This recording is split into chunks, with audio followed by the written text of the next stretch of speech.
Bismillahirrahmanirrahim. Assalamualaikum warahmatullahi wabarakatuh.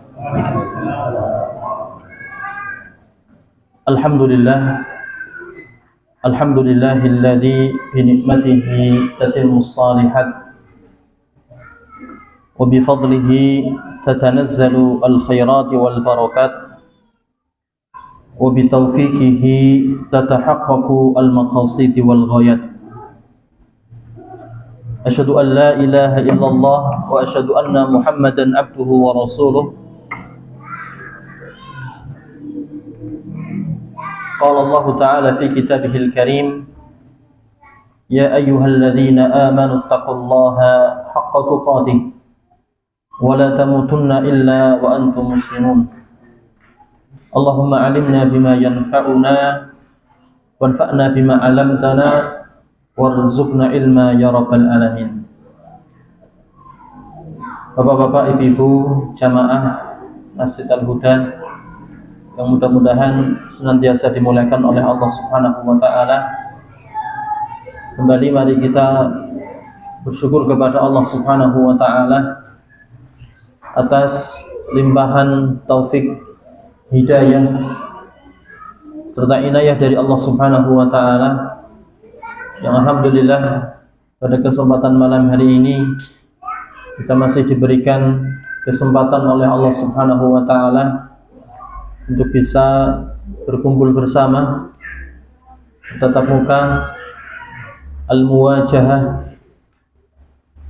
di tempat yang mulia insyaallah, sehingga kita berharap kepada Allah Subhanahu wa taala mudah-mudahan kita diberikan keutamaan yang begitu luar biasa sebagaimana disebutkan oleh Nabi sallallahu alaihi wasallam di dalam hadisnya, majtama'a qaumun fi baitin min buyutillah, tidaklah satu kaum berkumpul, kata Nabi sallallahu alaihi wasallam, di salah satu rumah dari rumah-rumah Allah Subhanahu wa taala, yatluna kitab Allah, mereka membacakan Al-Qur'an, wa yatadarasunahu bainahum, dan mereka mengajarkan apa saja yang di dalam Al-Qur'an, illa nazzala alaihimus sakinah, kecuali Allah Subhanahu wa taala akan turunkan kepada mereka sebuah as-sakinah, ketentraman, wa ghasyiyatuhumur rahmah, dan Allah Subhanahu wa taala akan meliputi mereka dengan rahmat dari Allah Subhanahu wa taala, wa hafadhumul malaikah, dan Allah Subhanahu wa taala akan mengutus dari para malaikat untuk menjaga mereka. Wa dzakarallahu fi man 'indah, dan puncak daripada keutamaan yang diberikan oleh Allah kepada orang-orang yang mampu duduk di majelis ilmu, Allah Subhanahu wa taala akan kabarkan nama-nama mereka di hadapan malaikat-malaikat Allah di singgasana.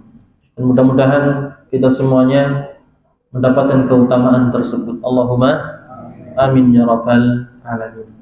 Salawat serta salam tetap tercurahkan kepada Nabi kita Muhammad sallallahu alaihi wasallam, sosok yang begitu luar biasa, sosok yang begitu paripurna baik secara khalqiyah, penciptaan Nabi sallallahu alaihi wasallam, atau dari sisi khuluqiyah, akhlak yang dimiliki oleh Nabi sallallahu alaihi wasallam, sebagaimana yang dikatakan oleh Aisyah, beliau mengatakan kana khuluquhu khuluqul Quran, bahwasanya akhlak yang dimiliki oleh Nabi sallallahu alaihi wasallam adalah cerminan daripada apa yang ada di dalam Al-Qur'an. Sehingga barang siapa yang meneladani dan mengikuti sunnah daripada sunnah Nabi Muhammad sallallahu alaihi wasallam, maka tentunya dia akan mendapatkan satu kemenangan di sisi Allah Subhanahu wa taala, akan mendapatkan sebuah kebahagiaan yang hakiki baik di dalam kehidupan dunia, tapi lebih di dalam kehidupan akhirat nanti. Dan mudah-mudahan kita semuanya mendapatkan keutamaan tersebut. Allahumma amin ya rabbal alamin. Bapak-bapak, ibu-ibu, jamaah rahimakumullah, bagaimana kabarnya malam hari ini? Sehat semua nggih? Alhamdulillah. Baik. Untuk mengawali kajian kita pada malam hari ini, mari kita bersama-sama berdoa kepada Allah Subhanahu wa taala. Kita berharap mudah-mudahan apa yang kita pelajari nanti betul-betul menjadi ilmu yang bermanfaat, ilmu yang barokah.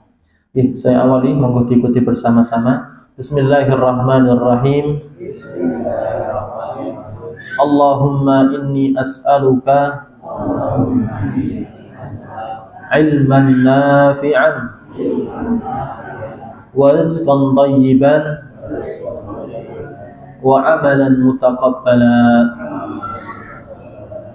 Ya Allah, ya Tuhanku, sesungguhnya aku memohon kepadamu ilmu yang bermanfaat dan rezeki yang baik dan amalan yang diterima. Amin ya rabbal alamin. Baik, Bapak-bapak, Ibu-ibu jamaah rahimakumullah wa hadakumullah ajmain, mengutip daripada apa yang dicantumkan oleh Imam Mahmud Al-Misri di dalam kitab beliau Ashabi Rasulullah sallallahu alaihi wasallam, mengisahkan satu riwayat yang terjadi di masa Khalifah Umar bin Al-Khattab radhiyallahu taala anhu, ketika panglima besarnya itu Abu Ubaidah Amir bin Al-Jarrah dipanggil oleh Allah Subhanahu wa taala melalui penyakit taun.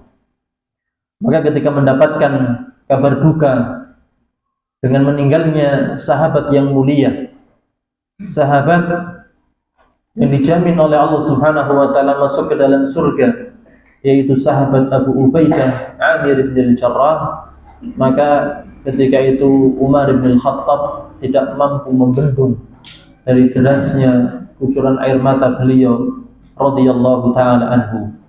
Maka suatu ketika sahabat Umar bin Khattab radhiyallahu taala anhu berkata kepada sahabat-sahabatnya, wahai sahabatku, berharaplah. Napa? Berharaplah. Maka di antara sahabat-sahabat yang lain mereka mengatakan, harapanku bahwasanya aku memiliki berbagai macam perhiasan di dalam kehidupan dunia, yang mana dari perhiasan dunia tersebut aku akan infakkan di jalan Allah Subhanahu wa taala. Di antara sahabat yang lain mengatakan, saya berharap saya memiliki emas dan berlian, yang mana dengan emas dan berlian tersebut aku akan infakkan di jalan Allah Subhanahu wa taala. Maka satu hal yang disampaikan oleh sahabat Umar bin Khattab radhiyallahu taala anhu, khalifah yang kedua, Amirul Mukminin radhiyallahu taala anhu, beliau mengatakan, harapan terbesar saya adalah saya memiliki sebuah rumah, yang mana di rumah tersebut diisi oleh Abu Ubaidah Amir bin Al-Jarrah. Kemudian yang kedua, sahabat Mu'adz bin Jabal, dan yang ketiga Hudzaifah ibn al-Yaman. Jazakumullah. Bapak-bapak, ibu-ibu jamaah rahimakumullah, dari penggalan riwayat tersebut kita bisa menarik salah satu hikmah yang begitu luar biasa, bahwa kebahagiaan seseorang tidak hanya terletak dari betapa perhiasan dunia menghiasi daripada rumahnya, banyaknya harta yang dia miliki, akan tetapi harta yang paling berharga yang mampu menjadikan setiap muslim bahagia mendapatkan nikmat tersebut ialah di dalam rumah mereka terdapat pribadi-pribadi yang soleh dan yang solehah. Di dalam rumah mereka terdapat orang-orang yang mulia dengan kemuliaan ketakwaan di hadapan Allah Subhanahu wa taala. Sebagaimana harapan daripada Umar bin Khattab memiliki teman di rumah seperti halnya sahabat siapa? Abu Ubaidah Amir bin Al-Jarrah, Mu'adz bin Jabal, dan siapa? Hudzaifah ibn Yaman. Dan tiga sahabat ini merupakan sahabat-sahabat yang mulia, yang mana di antara mereka itu siapa? Abu Ubaidah sebagai seorang sahabat yang dijamin oleh Nabi SAW menjadi penduduk surga. Yang mana luar biasa, Umar bin Khattab ya pernah mengatakan kepada Abu Ubaidah, wahai Abu Ubaidah, sesungguhnya engkau adalah seorang panglima, tapi luar biasa, gemerlap kehidupan dunia tidak mampu mengubah dirimu, mengubah dirimu. Kenapa Pak? Suatu ketika Umar bin Khattab bertamu ke rumah Abu Ubaidah Amir bin Jarrah, seorang panglima besar yang menaklukkan kota Syam, yang mengganti daripada Khalid bin Walid. Dia adalah siapa Pak? Abu Ubaidah Amir bin Jarrah. Tapi ketika beliau mampir ke rumahnya, silaturahim ke rumahnya, ketika beliau masuk tidak mendapati daripada barang-barang mewah, tidak mendapati daripada harta-harta yang berharga. Beliau hanya mendapati apa Pak? Tikar, nampan, dan peralatan perang. Luar biasa. Apa yang terjadi? Umar bin Khattab menangis terseduh. Panglima Pak, tapi tidak memiliki harta yang berharga. Tapi satu hal yang muncul dan yang keluar dari lisan Abu Ubaidah Amir bin Jarrah yang ditulis oleh mu'arrikhin ahli sejarah menjadi tinta emas. Abu Ubaidah mengatakan, wahai Umar bin Khattab, sesungguhnya apa yang engkau lihat saat ini sudah cukup bagiku untuk mengantarkan sampai ke tujuan. Sudah cukup bagiku untuk mampu mengantarkan diriku sampai ke tempat istirahat. Siapa Pak? Abu Ubaidah Amir bin Jarrah. Maka dari sini kita mengambil satu hikmah yang begitu luar biasa, bahwa yang paling berharga di dalam diri kita, yang berharga di dalam lingkungan kita, bukan harta yang begitu banyak, bukan benda yang begitu mewah, akan tetapi pribadi-pribadi yang saleh dan salehah. Maka tidak akan seseorang memiliki pribadi yang saleh dan salehah kecuali dirinya paham dan mampu memahami daripada adab terhadap diri sendiri. Dan alhamdulillah sudah kita bahas pada kesempatan minggu yang lalu tentang adab muraqabah. Yang pertama dulu Pak? Taubat. Yang kedua adalah muraqabah. Dan insyaallah pada kesempatan malam hari ini kita akan belajar tentang adab terhadap diri sendiri ditinjau dari muhasabah. Baik, siap Pak? Sudah Pak? Siap Ibu? Baik, kita awali apa yang dimaksud dengan muhasabah. Mohon maaf ya, saya tidak cantumkan di dalam lembaran yang saya bagikan. Kenapa? Karena ini salah satu ta'rif nih, hanya sebatas pengertian saja, penggambaran daripada apa yang dimaksud dengan muhasabah. Kalau definisi singkat, muhasabah itu adalah introspeksi. Bagaimana kita menjabarkan dan mengembangkan daripada makna daripada muhasabah? Maka Imam Abu Bakar Al-Jazairi rahimahullahu ta'ala di dalam kitab beliau Minhajul Muslim mengatakan, kana alaihi idza ay yanzura ila al-fara'id al-wajibata alaihi ka nadrat at-tajir ila ra's malihi.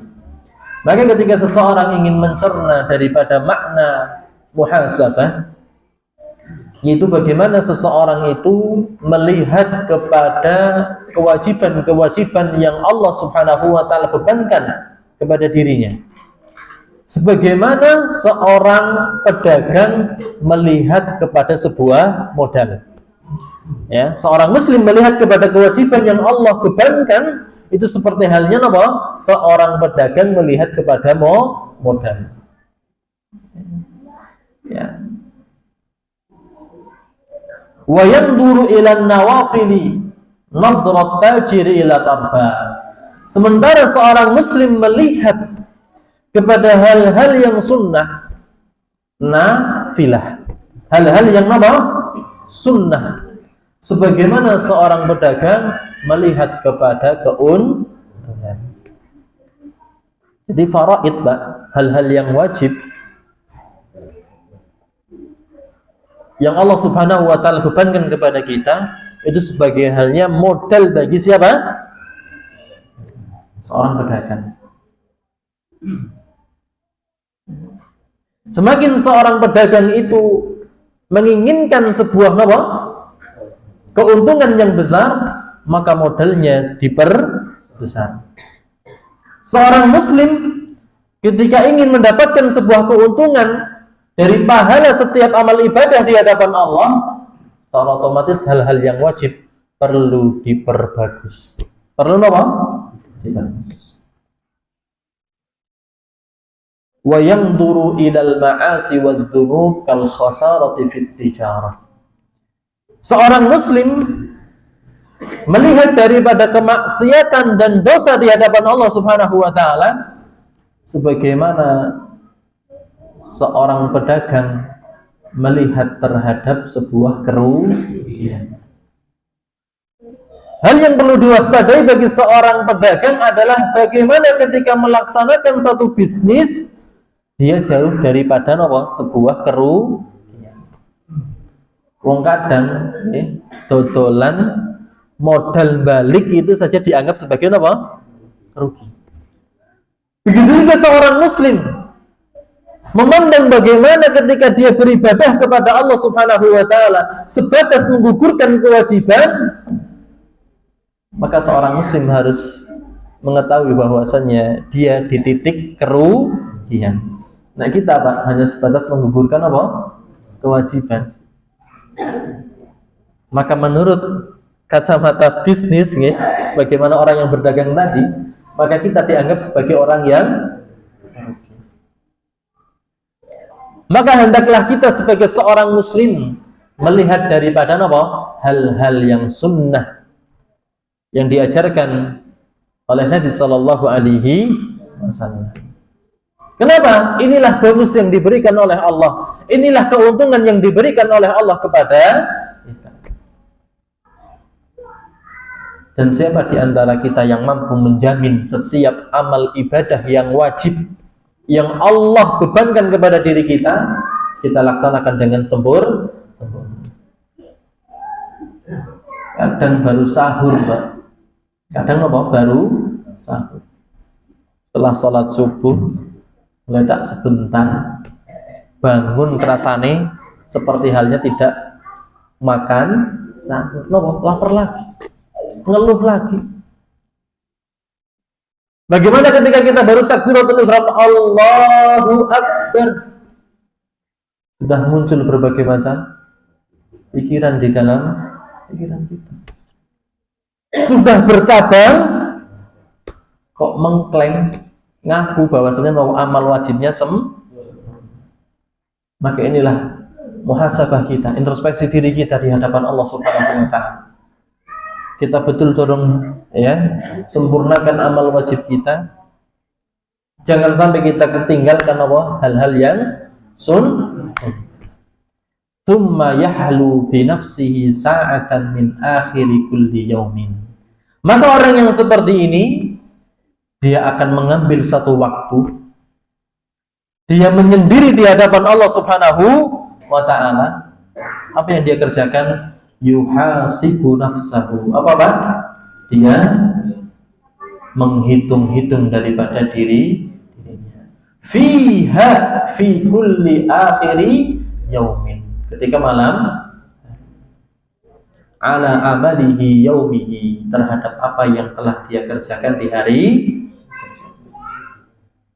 Ketika di pagi hari, dia lihat mana hal-hal yang wajib, mana hal-hal yang sunnah. Maka ketika dia akan beranjak ke tempat tidur, dia menyendiri di hadapan Allah Subhanahu wa taala, dia introspeksi. Apakah amal wajib yang tadi sudah saya planning, hal-hal yang sunnah yang sudah saya planning di pagi hari, apakah tercapai atau kalau anak-anak kita, Pak, itu terkadang sudah punya planning masing-masing. Kadang ditugasi dari sekolah dibikin satu kolom sholat duhur, sholat subuh, duhur, asar, maghrib, isya. Nek sholat berarti di cetak. Sementara kita, Pak, sebagai pendidik di rumah kita, sudahkah kita menerapkan muhasabah di setiap malam yang kita lalui? Apakah hal-hal yang wajib dan hal-hal yang sunnah sudah kita tunaikan? Apakah kita sudah maksimal di dalam beribadah kepada Allah Subhanahu wa taala ataukah belum? Kalau seandainya kita baru termotivasi dengan cara kita membikin kolom, maka saya katakan bikin, Mbak. Bikin. Hari Senin jadwalnya pagi sahur, maghrib buka, malam-malam tadarus, tahajud dan lain sebagainya. Ini bentuk daripada muhasabah.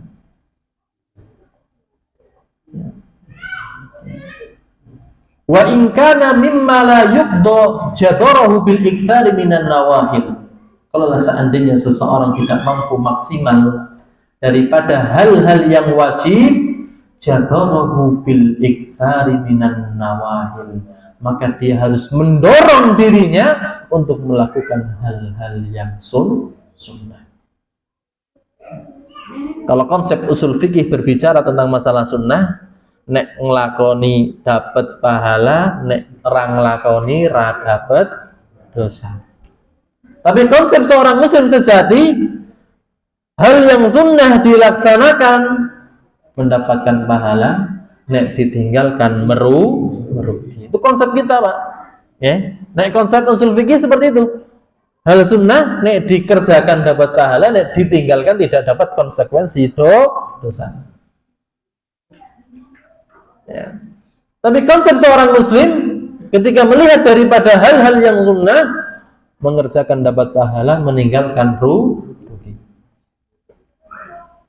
Maka yang berikutnya, wa in ra'a khasaratan, maka ketika seorang muslim melihat daripada sebuah kerugian dari amal ibadah yang dia kerjakan, birtikabil ma'amandi, dengan melaksanakan satu hal yang dilarang oleh Allah Subhanahu wa ta'ala, maka dia terjadi istighfar, dia buru-buru beristighfar kepada Allah Subhanahu wa ta'ala. Wa nadama, dan dia merasa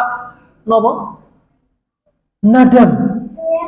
Itu an-nadamah, merasa rugi, merasa kecewa terhadap sebuah dosa yang dia lakukan. Wa ana, badan dia buru-buru mendekat kepada Allah Subhanahu wa ta'ala. Wa amila minal khair, dan dia akan beramal berbagai macam kebaikan di hadapan Allah Subhanahu wa ta'ala. Inilah orang dikatakan memiliki sifat muhasabah.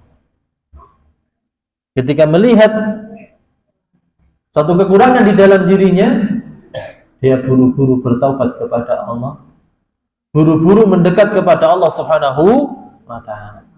Makanya kata Nabi sallallahu alaihi wasallam, beliau menyampaikan tentang kondisi seorang muslim ketika melakukan satu kemaksiatan di hadapan Allah Subhanahu wa ta'ala. Maka Nabi sallallahu alaihi wasallam memberikan satu wasiat yang begitu luar biasa. Apa wasiatnya? Maka hendaklah seorang muslim ketika melakukan satu kemaksiatan, maka hendaknya dia tutup dengan sebuah kebaikan di hadapan Allah Subhanahu. Kenapa? Karena ketaatan tersebut akan menutup dan menghapus dosa kita di hadapan Allah Subhanahu. Baik Bapak-bapak, Ibu jamaah rahimakumullah, keterangan yang berikutnya adillatul muhasabah, dalil daripada muhasabah. Yang pertama disebutkan oleh Allah di dalam surat Al-Hasyr ayat 18. Allah Subhanahu wa taala berfirman, "Ya ayyuhalladzina amanu taqullah." Luar biasa, Allah dampingkan kata-kata iman dengan apa? Dengan takwa. Kenapa? Karena iman dan takwa inilah yang mampu menjadikan seseorang memiliki sifat muhasabah. Makanya kata Allah, "Wal tandur nafsum ma qaddamat lighad." Maka hendaklah setiap jiwa mengamati dan melihat tentang apa yang sudah dia kerjakan li ghadin, untuk masa yang akan datang.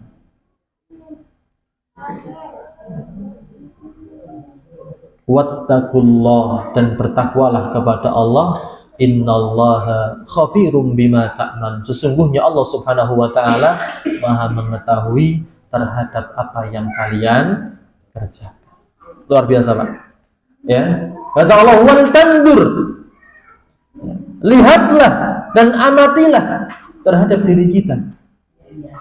Bagaimana kewajiban kita kepada Allah Subhanahu wa taala, apakah sudah kita tunaikan?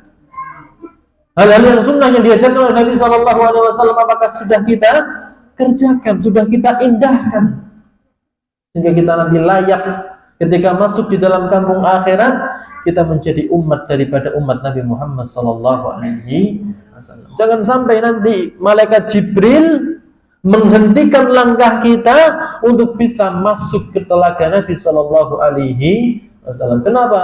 Karena kita meninggalkan sunnah daripada sunnah Nabi Muhammad Sallallahu Alaihi Wasallam, benci terhadap sunnah Nabi Muhammad Sallallahu Alaihi Wasallam. Dan alhamdulillah kita diberikan kesempatan oleh Allah bisa menjadi pribadi-pribadi yang menghidupkan sunnah Nabi Sallallahu Alaihi Wasallam. Dan mudah-mudahan kita diberikan istiqomah untuk selalu menjalankan sunnah Nabi Muhammad Sallallahu Alaihi Wasallam. Amin ya rabbal.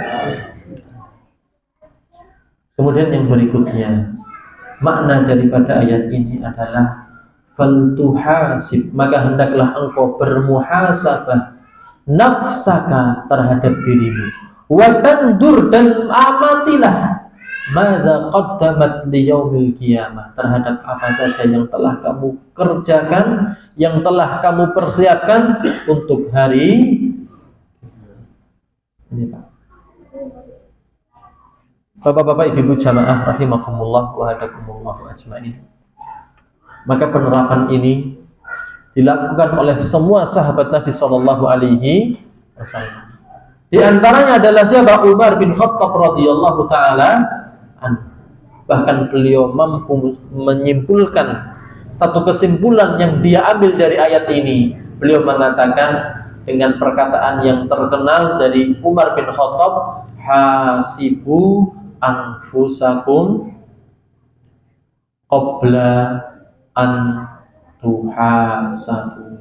Beliau mengatakan, hasibu, bermuhasabahlah kalian, hitung-hitunglah amal kalian, qabla an tuhasabu, sebelum nanti dihitung oleh Allah Subhanahu.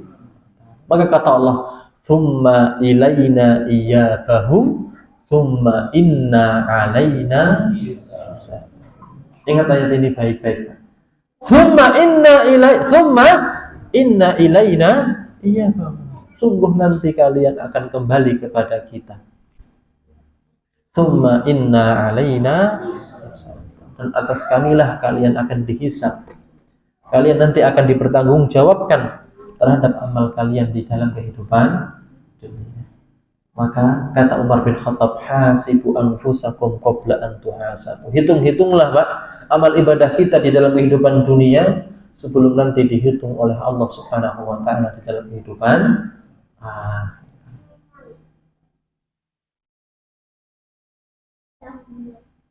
Maka Umar bin Khattab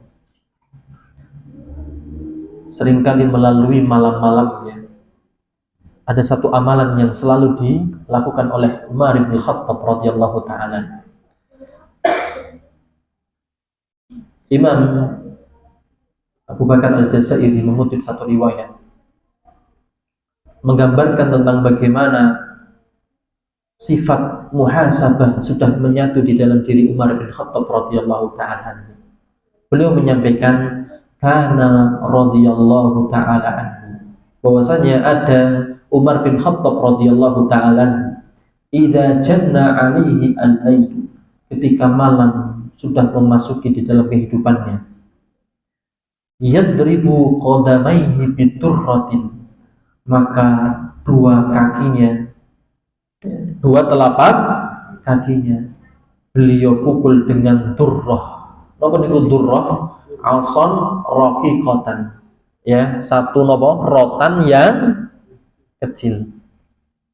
Jadi Umar bin Khattab itu kemana-mana punya kebiasaan selalu membawa rotan. Untuk apa? Untuk meluruskan seseorang yang bengkok, untuk menyadarkan orang-orang yang jauh dari Allah Subhanahu wa Ta'ala. Dan rotan tersebut dia gunakan untuk apa, Pak? Untuk melakukan muhasabah. Dengan cara apa? Di malam hari dia pukul kedua telapak kakinya dengan rotan yang dia. Apa tujuannya? Beliau melakukan tersebut sebagai bentuk muhasabah, dan dia bergumam terhadap dirinya sendiri. Madza amiltal yaum? Apa yang kamu kerjakan hari? Hadza Umar al-mubasysyaru bil jannah. Inilah siapa? Umar radhiyallahu ta'ala anhu yang diberikan kabar gembira oleh Nabi sallallahu alaihi wasallam dengan surga. Idza khala fil laili bi nafsihi daraba rijlaihi bil 'asa. Tidaklah satu hari satu malam yang dilewati oleh Umar bin Khattab radhiyallahu ta'ala anhu kecuali dia pukul kedua telapak kakinya dengan rotan yang dia mengingatkan kepada dirinya. Apakah kebaikan yang dia kerjakan sudah banyak, atau justru kemaksiatan-kemaksiatan yang dikerjakan itu lebih banyak dia kerjakan di hari tersebut.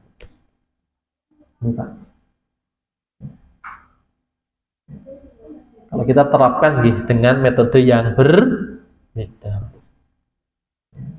Nanti ada beberapa metode daripada sahabat Nabi Shallallahu Alaihi Wasallam tentang bagaimana mereka bermuhasabah. Kemudian yang berikutnya, ya, kisah daripada Abu Talha, seorang sahabat Nabi Shallallahu Alaihi Wasallam radhiyallahu taala, lima syaghalathu hadiqatuhu an salatihi, yang mana kebunnya menyibukkan dirinya terhadap waktu salat. Wa huwa yusalli fiha. Sementara dia masih mengerjakan salat. Wa yanzuru ila thimari wal ghalali waz zuhur. Sementara dia terpesona dengan kebunnya sehingga dia selalu mengamati bagaimana pertumbuhan buah-buahannya, pertumbuhan zuhurnya, kembang dan bunganya. Fasaghalathu 'anil khusyu'. Sementara tadi, Pak, ya, buah, kemudian apa? Az-zuhur, yaitu bunga, itu menyibukkan kekhusyuan di dalam sholat. Ikut jamaah, Pak. Ikut jamaah. Tapi kekhusyuannya terganggu dengan apa? Kebunnya, Pak. Ya. Takbiratul ihram, Allahu Akbar. Ya. Kemutan sawah. Di Daud apa? Di Daud nggih, Pak? Arep panen. Ya. La antar sholat. Ya. Disibukkan dengan apa? Memikirkan apa? Kebun itu bukan sampai meninggalkan sholat, tapi hanya sekedar apa? Mengganggu kekhusyuan di waktu sholat. Maka yang terjadi, kharaja minha shadaqatan lillahi ta'ala. Maka dia buru-buru ketika panen, dia mengeluarkan daripada hasil panennya untuk apa? Sedekah di jalan Allah Subhanahu wa ta'ala. Hadiqatan kamilah. Bukan hanya apa, Pak? Hasil panennya saja, tapi apa?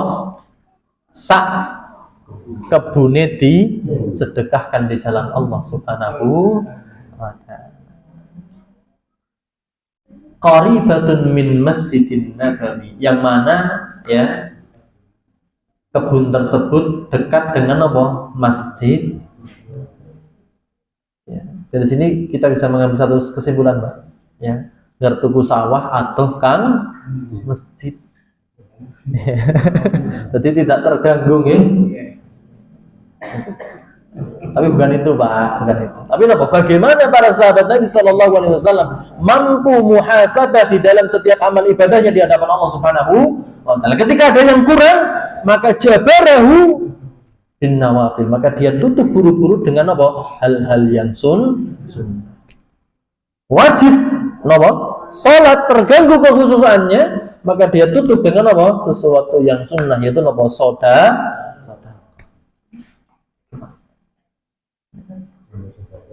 Falam yakun hadza minhu illa muhasabata li nafsi. Hal ini tidak bisa terjadi kecuali apa? Sahabat tadi memiliki muhasabah terhadap diri sendiri. Wa itaban laha, dan mencela terhadap diri ini gitu. Tidak mencela orang lain, tapi apa? Mencela diri sendiri dengan cara tadi memiliki apa? Muhasabah. Inilah dilakukan oleh siapa? Sahabat-sahabat Nabi Sallallahu Alaihi Wasallam tentang bagaimana sifat muhasabah tertanam di dalam diri. Maka ditutup oleh muallif Syekh Abu Bakar Al-Jazairi rahimahullah ta'ala dengan kata-kata hakadha kana salihun min hadhil ummah. Dan inilah kondisi fotografi daripada orang-orang soleh dari umat yuhasibuna anfusahum, yang mana mereka selalu bermuhasabah terhadap diri sendiri, antafridiha, terhadap hal-hal yang kurang, terhadap kewajiban yang Allah Subhanahu wa Ta'ala bebankan terhadap diri mereka. Wa yalumunaha, dan mereka betul-betul mencela terhadap diri mereka, ala taqsiriha, atas kekurangan mereka. Wa yalzimunaha taqwa, sementara mereka melazimkan terhadap diri mereka bagaimana diri mereka selalu memiliki ketakwaan di hadapan Allah Subhanahu wa Ta'ala. Maka kata Allah Subhanahu wa Ta'ala, wa amma man khafa maqama rabbih wa nahan nafsa 'anil hawa fa innal jannata hiyal ma'wa. Maka barang siapa yang takut itu? Orang yang memiliki sifat muhasabah. Maka apa yang terjadi? Wa nahan nafsa 'anil hawa. Dia akan mencegah diri mereka 'anil hawa, terhadap hawa. Hawa nafsu itu tercela apa betul, Pak? Hawa nafsu itu tercela apa betul? Ya, hawa nafsu itu qad takunu madhmuman wa qad takunu mamduhan. Hawa nafsu terkadang bisa tercela, kadang bisa kadang tercela ketika hawa nafsu tersebut selalu dituruti. Sementara tabiat manusia mengacu kepada tiga hal, Pak. Ini gimana? Ya, di dalam kitab beliau, ya, di dalam kitab Minhajul Muslim disampaikan bahwa tabiat manusia mengarah kepada tiga hal. Apa yang pertama? Mayyalatun ila syarr, condong kepada keburukan. Yang kedua, ya, ammaratun bisu, selalu mengajak kepada keburukan, condong keburukan, mengajak keburukan. Dan yang ketiga, fararatun minal khair, selalu lari dari kebaikan. Maka orang yang selalu menuruti daripada hawa nafsunya, maka sungguh hawa nafsunya menjadi madhmuman, sesuatu yang tercela. Tapi ketika seseorang muslim mampu mengarahkan hawa nafsunya, jadi hawa nafsu itu tidak mungkin apa, Pak? Tahan. Tapi apa? Diarahkan. Tidak mungkin kita menahan hawa nafsu. Tapi apa? Mengarahkan. Ketika hawa nafsunya memuncak, urung nikah, jomblo, Pak, ya udah diempat terus, Pak. Tapi apa? Diarahkan. Solusi pertama apa, Pak? Puasa. Ya. Nek wis puasa ora bisa, Pak, diarahkan lagi yang lain. Napa? Ijab kok. Iya. Ya, jadi iya hawa nafsu itu tidak bisa ditekan, tapi dan sungguh barang siapa yang mampu mengarahkan hawa nafsunya terhadap hal-hal yang baik, hal-hal yang diridhoi oleh Allah, maka sungguh hawa nafsunya mamduhan, itu terpuji. Dan inilah yang dimiliki oleh sahabat-sahabat Nabi Sallallahu Alaihi Wasallam. Bahkan hawa nafsu terhadap kehidupan dunia mampu dia arahkan untuk apa? Untuk sedekah, untuk kebaikan agama Islam, untuk mempertahankan agama Allah Subhanahu wa ta'ala. Ini ya. Fa innal jannata hiyal ma'wa. Baru ditutup oleh Allah dengan satu kepastian yang begitu luar biasa. Orang yang seperti ini tidak ada apresiasi yang lebih baik kecuali apa? Mendapatkan surga Allah Subhanahu wa ta'ala. Hiyal ma'wa. Napa niku ma'wa, Pak? Kata para ulama, al-ma'wa adalah al-manzil, tempat turun. Kalau kita istilahkan apa? Rumah. Wal mustaqar, dan tempat untuk berpijak dan berdiam diri. Dalam artian apa? Nek wis nang surga, ya wis ora ngendi. Sudah. Ya. Makanya di istilah baiki jannah. Ini bapak-bapak gitu nggih. Ya. Kok nggak tertarik untuk keluar rumah? Berarti kenapa? Kan di dalam rumah ada niki ibu-ibu Bu, nek misalnya bapak kok senenge lah ya baik, berarti anu nang rumah hurung ana siap Ibu?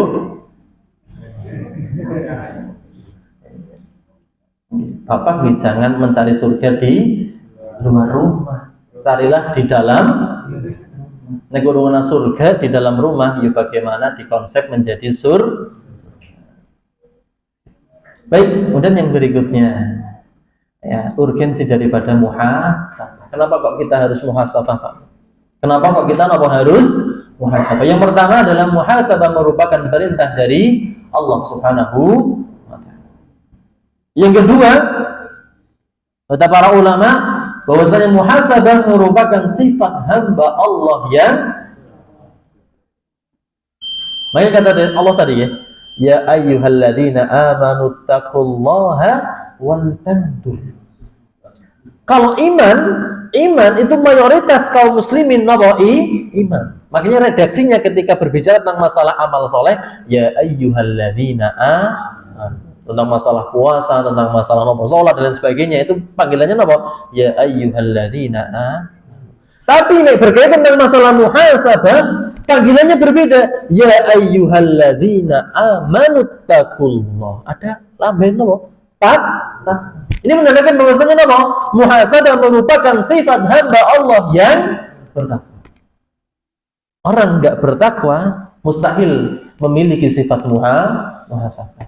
Tapi kalau seseorang sudah mampu muhasabah terhadap dirinya, sudah otomatis di dalam dirinya mengandung sifat takwa kepada Allah Subhanahu wa ta'ala. Kemudian yang ketiga, buah manis dari muhasabah adalah taubat kepada Allah Subhanahu wa ta'ala. Seseorang enggak mampu bertaubat kecuali memiliki sifat muhasabah.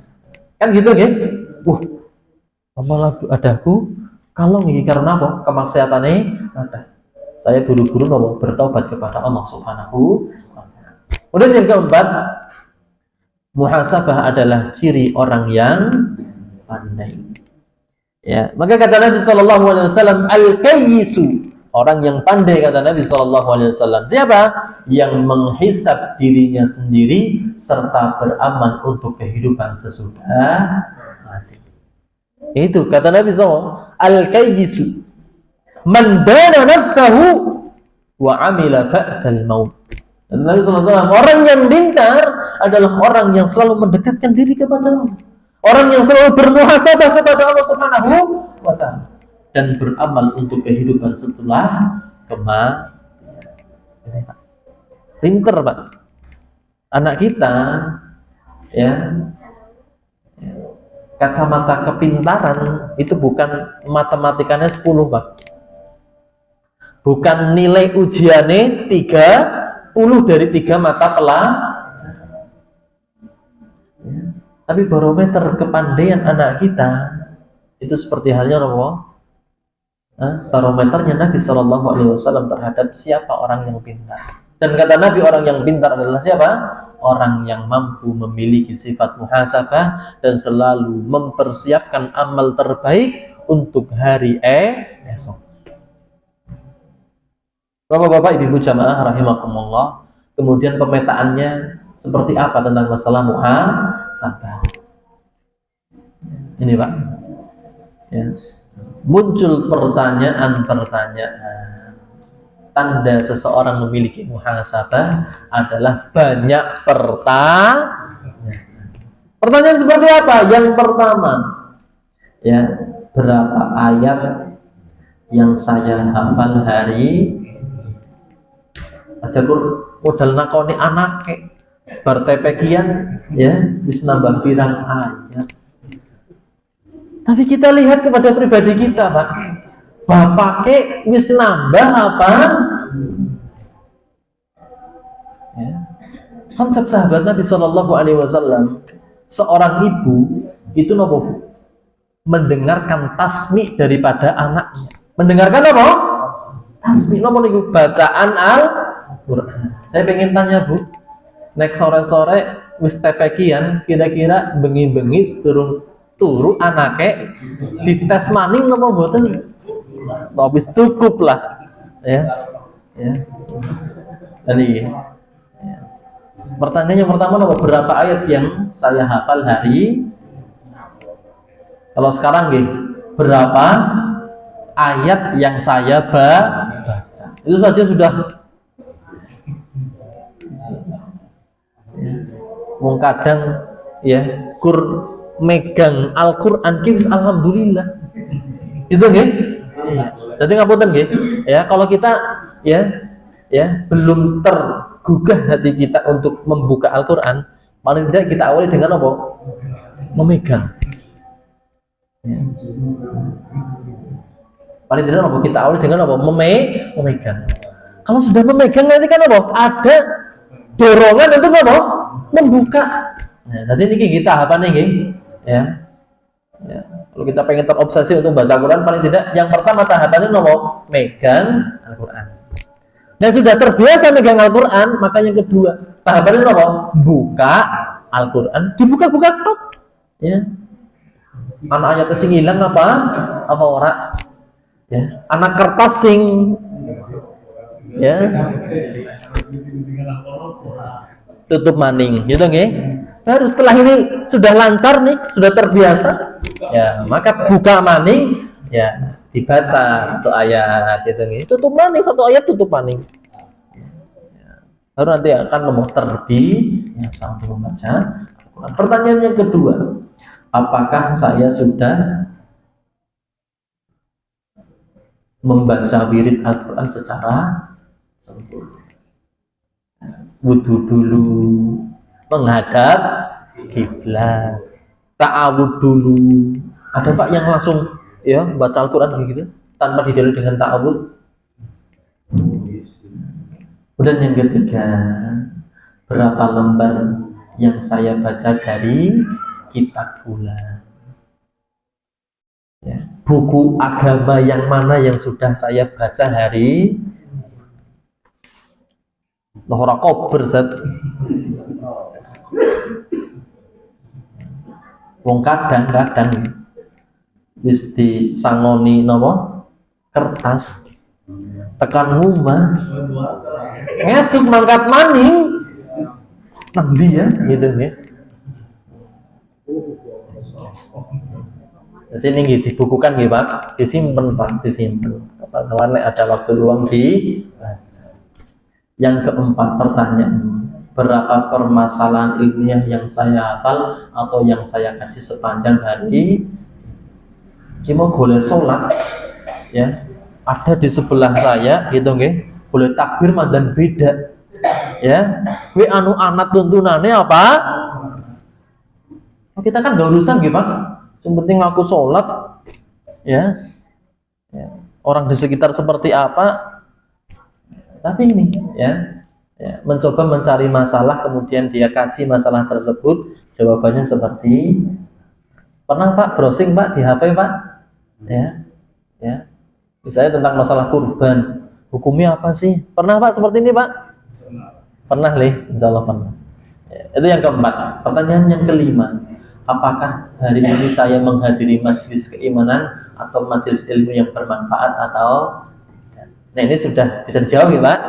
Alhamdulillah malam hari ini sudah kita udah pertanyaan yang lain, berapa, apakah, kenapa, bagaimana, dan inilah orang yang memiliki sifat muhasabah terhadap diri. Banyak pertanyaan-pertanyaan terhadap diri sendiri yang perlu dijawab dan perlu diurai. Ini Pak, orang yang memiliki sifat muhasabah. Ya, kalau sudah diri sendiri PR-nya rampung, maka ranah yang berikutnya itu ranah keluarga. Makanya kata Nabi SAW, khairukum li ahlikum wa ana khairukum li ahli. Sebaik-baik kalian adalah sebaik-baik kalian terhadap siapa? Keluarga kalian. Dan saya adalah sebaik-baik kalian terhadap keluarga. Itu Pak, ranah diri sendiri sudah, maka ranah keluarga. Ranah-ranah yang lain. Jadi ketua RT mendan suwe boleh muhasabah Pak. ya, diri sendiri dulu. Kemudian keluarga. Kemudian baru RT. Nah presiden suwe maning Pak. Gitu nggih. Kemudian yang berikutnya, ya aspek-aspek yang perlu dimuhasabah. Kalau tadi memunculkan permasalahan, pertanyaan, yang berikutnya aspek yang seperti apa yang perlu kita muhasabah? Yang pertama aspek ibadah. Yang pertama aspek ibadah. Apakah amal wajibnya sudah tertunaikan semuanya? Apakah sudah sempurna? Apakah hal-hal yang sudah dikerjakan dan sudah diupayakan atau belum? Itu aspek yang pertama. Karena apa? Allah Subhanahu wa taala berfirman, "Wa ma khalaqtul jinna wal insa illa liya'budun." Tujuan penciptaan Allah, tujuan penciptaan Allah terhadap diri kita adalah ibadah. Maka muhasabah yang pertama yang kita utamakan, yang kita prioritaskan adalah tentang masalah ibadah. Maka ketika ibadah sudah kita introspeksi, kita sudah muhasabah, maka aspek yang kedua, aspek pekerjaan. Aspek pekerjaan dan perolehan rezeki. Ini harus kita muhasabah Pak. Ngapunten nggih. Ya, saya juga menasihati diri saya sendiri. Izzatul ar-rajul. Ya, kemuliaan seorang laki-laki terletak daripada iktisabu an-nafaqah. Itu mencari nafkah. Ini sudah. Ya. Tugas saya ibu-ibu mendorong, mensupport, mendoakan. Saya ingin tanya sama bapak-bapak. Nek mau berangkat kerja Pak, didoakan sama istri napa mboten Pak? Didoakan oleh istri napa mboten Pak? Belum. Kerjane nang rumah. Ini Bu, ya. Kalau suami nyari rezekinya, mohon maaf, suaminya di doa. Syukur-syukur bareng-bareng maca doa nih. Boleh tadi Allahumma inni as'aluka ilman nafi'an wa rizqan thayyiban wa amalan mutaqabbalan. Nemu surga, nemu rumah, gitu. Keluarga yang seperti ini.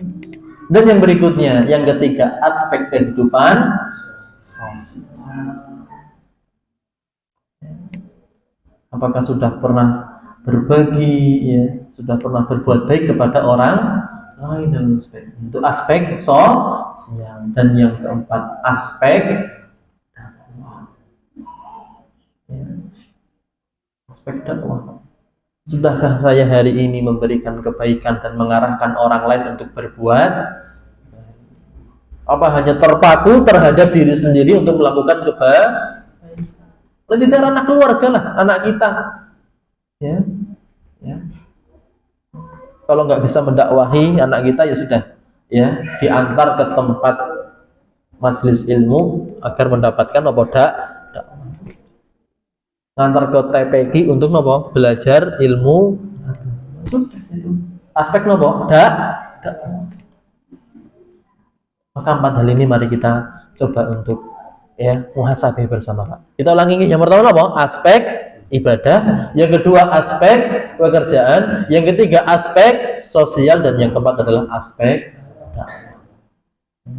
Makanya kata Allah, kuntum khairu ummatin ukhrijat linnasi ta'muruna bil ma'ruf wa tanhauna 'anil munkar. Ikon daripada napa? Dakwah adalah napa? Mengajak kepada kebaikan, mencegah daripada keburukan. Itu aspek dakwah itu sudah ya, simple, Pak. Amru bil ma'ruf wa nahyu 'anil munkar. Dan yang berikutnya ya, man suni'a ilaihi ma'rufun faqala li fa'ili jazakallahu khairan faqad ablagha fi sana. Maka ini, Pak, ketika ada orang yang berbuat baik tadi nggih tentang masalah apa muhasabah. Ya, ketika sudah mengoptimalkan diri sendiri, maka kita ya melihat kepada orang di sekitar kita. Ya, ketika ada orang yang berbuat baik terhadap diri kita, maka paling tidak nopo mengucapkan jazakallahu khairan. Ya, jadi dipasang WA-ne ya sebelum tidur, Pak. Ya, memberikan pesan, mengirimkan pesan kepada siapa? Orang-orang yang telah berbuat kebaikan. Mau aku ngucap jazakumullah, wis buka WA-ne, kirim pesan jazakumullahu faqad ablagha fis sana. Maka sesungguhnya ia sudah melakukan sebaik-baik terima. Ya, di hadis yang lain kata Nabi sallallahu alaihi wasallam, man suni'a ilaihi ma'ruf fakafi'u, maka balaslah dengan balasan yang serupa. Fa illam tukafi'u fad'u lahu. Nek belum mampu untuk membalas dengan balasan yang setimpal, paling tidak nopo dengan mendoakan. Bagaimana? Mengucapkan jazakallahu khairan. Ya, sekecil apapun kebaikan yang kita dapatkan dari orang lain, jangan sungkan-sungkan, jangan nopo bosan-bosan mengucapkan jazakallahu. Terima kasih gitu nggih. Ya. Karena kita sudah ngaji nggih, dirubah. Ya, jadi ini apa? Jazakallahu.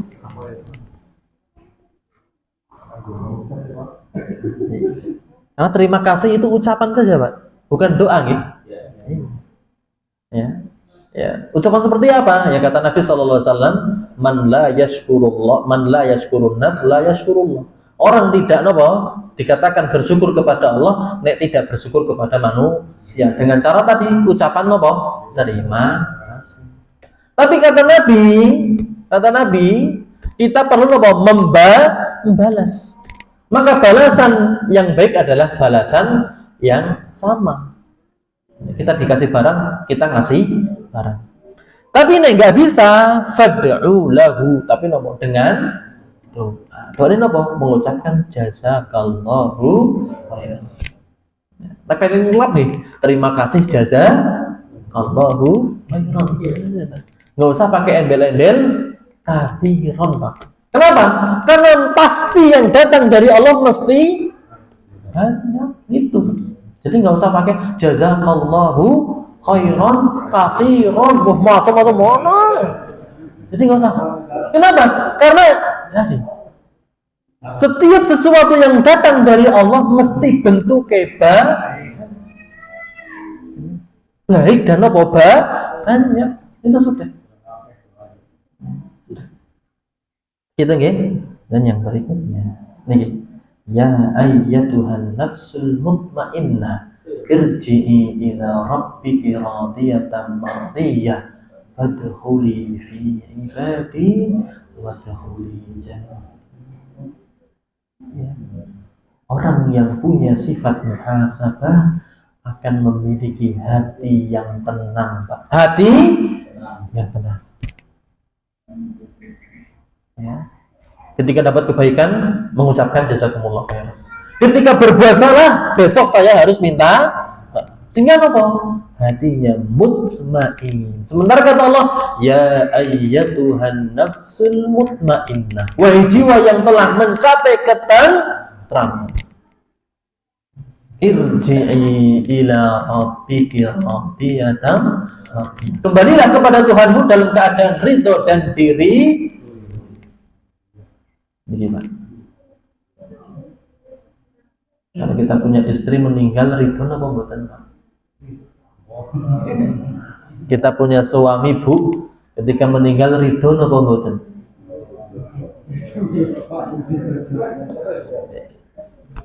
Ketika kita memiliki sesuatu yang berharga hilang, ridho apa?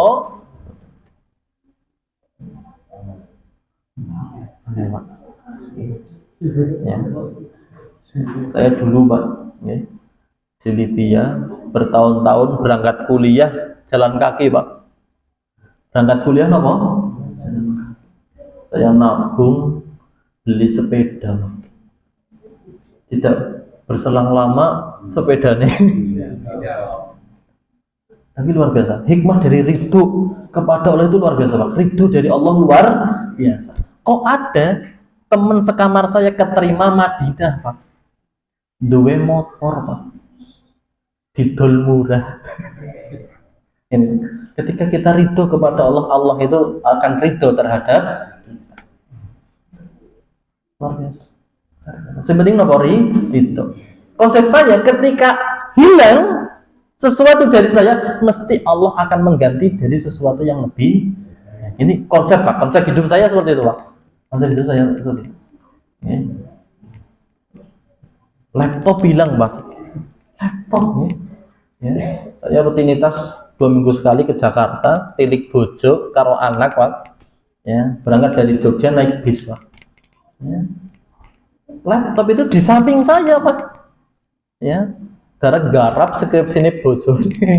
Ya, istri saya. Ya, tangi-tangi wis ora, anak diganti karo napa? Buku sing kandel niku lho, Pak. Ya wis lah, ridho, Pak. Ya. Akhirnya apa? Allah ganti dengan sesuatu yang lebih baik dan lebih yang bermanfaat. Itu saja sudah. Konsep saya itu luar biasa. Dengan apa? Dengan HP istri saya jatuh di Jakarta, Pak, bisa ketemu maning, Pak. Kan angel nggih, wong kadang barang sing diselipna be hilang. Apa maning sing Allah ganti niku. Dengan apa? HP istri saya baru beli, Pak. Ya. Tiba saya telepon, namanya apa? Kan perlu ikhtiar nih. Saya telepon, diangkat. Kon janjian ngene-mengeneh aku nang kene.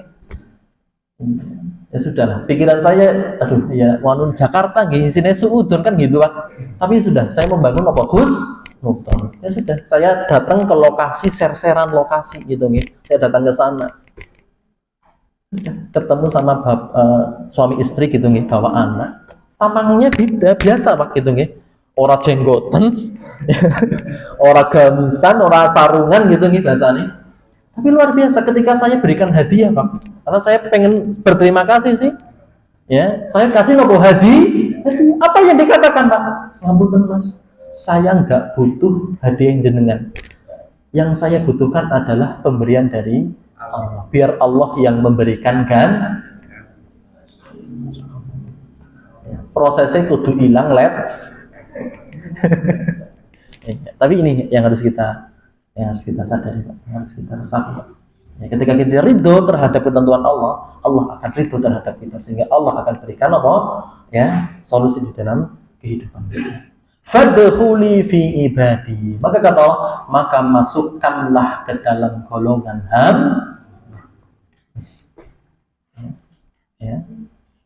Orang yang tadi memiliki muhasabah, ya, hidupnya tentrem, ya, kehidupannya dirinya tentrem, baru nopo masuk ke dalam golongan hamba Allah Subhanahu wa ta'ala. Baru yang terakhir, wadkhuli jannati, dan masuklah ke dalam surga.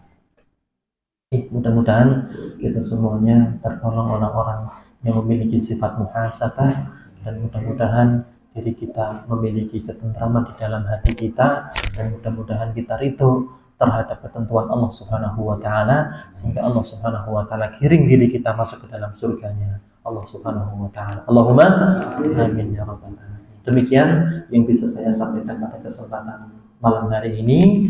Insyaallah kita akan sambung lagi di pertemuan yang akan datang. Namun sebelum kita tutup, mungkin ada pertanyaan, monggo. Gitu.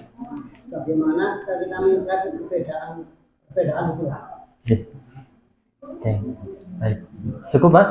Baik. Yang kedua ini mengenai puasa Arafah itu di Arafah atau tanggal 9 bulan besar gitu loh. Karena kan biasanya akan jadi tanggal. Oke, baik. Jazakumullah. Sudah? Baik. Pertanyaan yang pertama, bagaimana kita menyikapi daripada perbedaan? Ya. Bagaimana kita menyikapi perbedaan? Maka satu hal, Pak, ya, ketika perbedaan itu muncul dari perbedaan dalil. Kan begitu nih? Kadang satu permasalahan berbeda dalil. Ya. Wong kadang satu dalil itu saja para a'immatul madzhab itu berbeda-beda pendapat. Kenapa? Menyikapi daripada lafaz kata yang tertuang di dalam dalil tersebut. Itu saja para ulama berbeda, apalagi berbeda-beda pendapat dikarenakan berbeda-beda dalil. Maka satu hal yang harus kita tanamkan di dalam diri kita, semua a'immatul madzhab memiliki konsep yang sama. Apa konsepnya? Idza shahhal hadits fa huwa madzhabi. Nek hadisnya benar itu mazhabku. Maka ya sudah, ketika ada perbedaan di kalangan masyarakat kaum muslimin, maka sikap kita pilih satu di antara perbedaan tadi.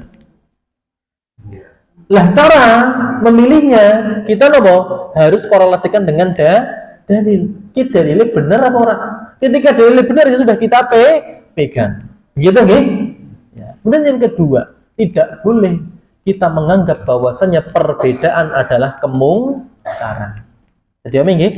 Ya, nggak boleh. Misalnya gini, ya contoh paling simpel nggih, ketika sholat subuh nanggone madhab Syafi'i, mesti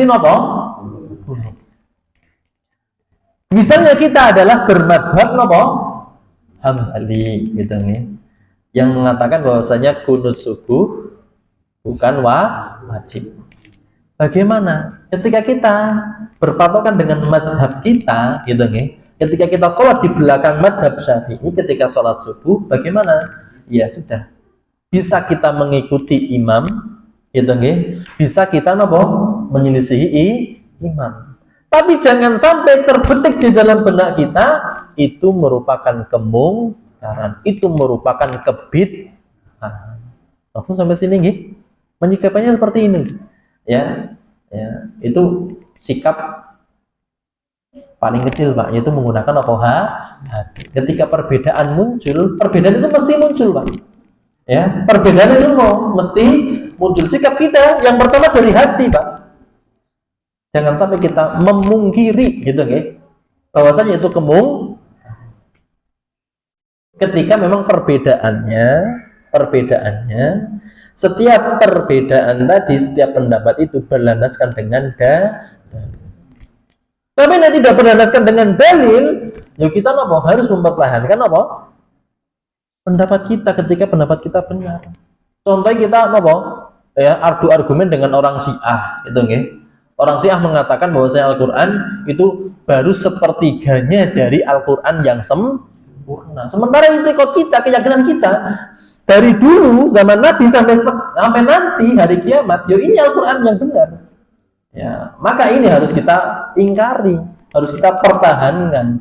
Tapi nek khilaf tadi, perbedaan ya, dikarenakan berbeda pendapat, dikarenakan beda dalil, gitu nggih.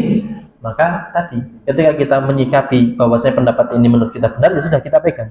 Dan kita tidak boleh memungkiri pendapat yang lain. Jadi kami sampai sini nggih. Ya.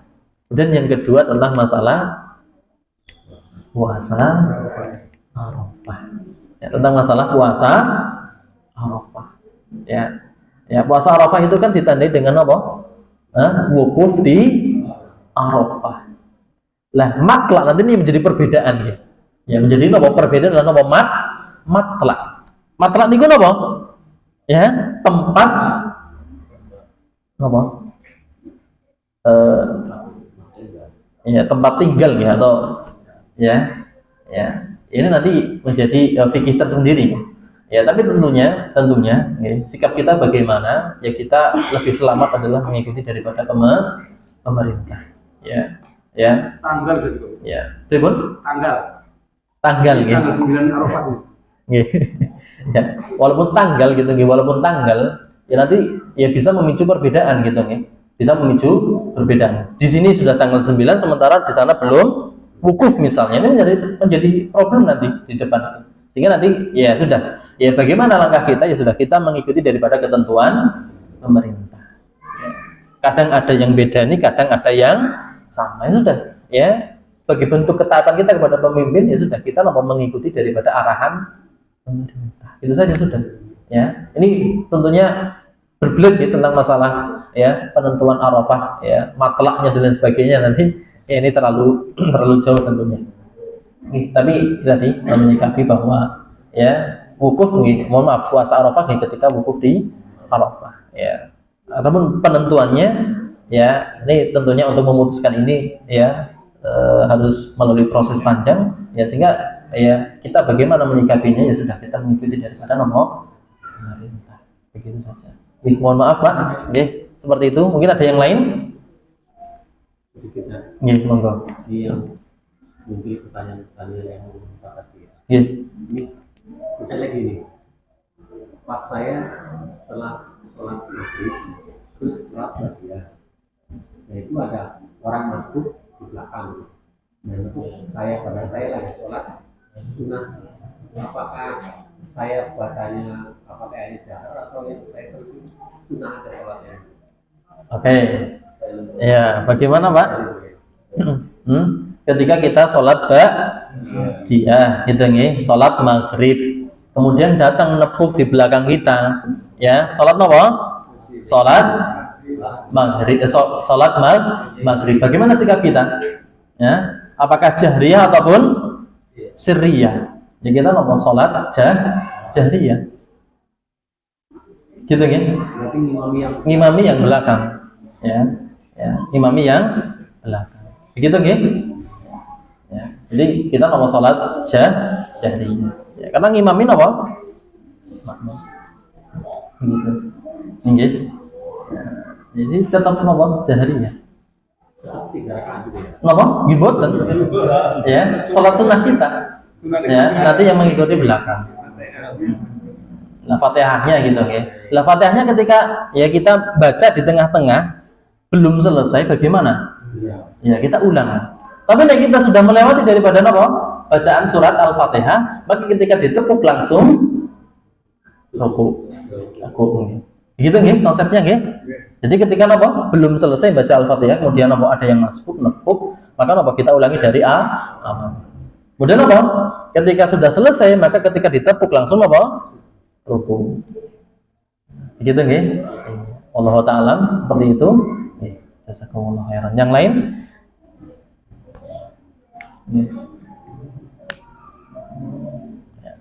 Cukup nggih? Kalau cukup kita cukupkan. Mari kita tutup dengan bacaan hamdalah dan doa kafaratul majlis. Alhamdulillahirabbil alamin. Subhanakallahumma bihamdika asyhadu an la ilaha illa anta astaghfiruka wa atubu ilaik. Jazakumullah khairan kepada bapak-bapak dan ibu jamaah semuanya. Mudah-mudahan apa yang kita pelajari mendapatkan pahala yang sempurna di sisi Allah Subhanahu wa taala. Tapi yang terakhir kita doakan mari kita doakan bersama-sama ya, baik teman-teman kita yang sudah menunaikan ibadah haji atau yang sedang melaksanakan haji ataupun yang akan melaksanakan ibadah haji, mudah-mudahan menjadi haji yang mabrur. Ini saya doakan, mari kita bersama-sama berdoa kepada Allah Subhanahu wa taala. Hamdan syakirin, hamdan na'imin, hamdan yuwafi ni'amahu wa yukafi'u mazidah. Rabbana zalamna anfusana wa illam taghfir lana wa tarhamna lanakunanna minal khasirin. Rabbana la tada' lana dhanban illa ghafartah wa la hamman illa farajtah wa la daynan illa qadaitah ولا حاجة من حوائج الدنيا إلا ولك الرضا. اللهم اجعل حجنا حجا مبرورا وسعيا مشكورا وذنبا مغفورا وعملا صالحا مقبولا وتجارة لن تبور. اللهم اجعل حجنا حجا مبرورا وسعيا مشكورا وذنبا مغفورا وعملا صالحا مقبولا وتجارة لن تبور. اللهم اجعل حجنا حجا مبرورا وسعيا مشكورا وذنبا مغفورا وعملا صالحا مقبولا وتجارة لن تبور. ربنا هب لنا من أزواجنا وذريتنا قرة أعين واجعلنا للمتقين إماما. ربنا آتنا في الدنيا حسنة وفي الآخرة حسنة وقنا عذاب النار. وصلى الله على نبينا محمد وعلى آله وصحبه وبارك وسلم. Assalamualaikum warahmatullahi wabarakatuh.